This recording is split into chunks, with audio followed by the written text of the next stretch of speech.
कलाकार के अधिकारों की लड़ाई लड़ेगी संत कबीर फिल्म एवं टेलीविज़न वेलफेयर। संत कबीर फिल्म एवं टेलीविज़न वेलफेयर जैसी संस्था पूरे भारत में फिल्म से जुड़े लोगों जैसे कलाकारों, टेक्नीशियनों के हित में कार्य करने, इनके अधिकारों, हनन उत्पीड़न की रोकथाम व रक्षा के लिए तथा समाज में सामाजिक समरसता कायम करने के लिए ही संस्था का निर्माण हुआ है।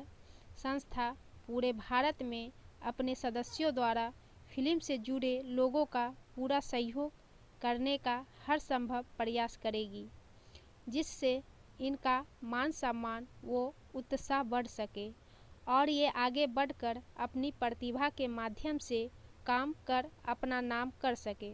साथ ही साथ प्रदेश में ज़्यादा से ज़्यादा फिल्मों को बढ़ावा देने के साथ साथ सदस्यों के माध्यम से समाज में देश की संस्कृति और इतिहास के प्रति जागरूक करने के साथ फर्जी तरीके से फिल्म की शूटिंग के नाम पर लूटपाट करने वालों व समाज में अश्लीलता फैलाने वालों के विरुद्ध कड़ी कार्रवाई करने का कार्य भी फिल्म संस्था के द्वारा किया जाएगा।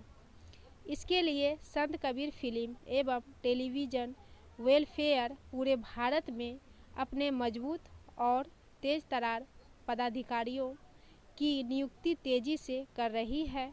अगर आप भी चाहते हैं संस्था से जुड़कर समाज में कुछ अच्छा करना, तो जल्द से जल्द संस्था से जुड़ने का कार्य करें। धन्यवाद।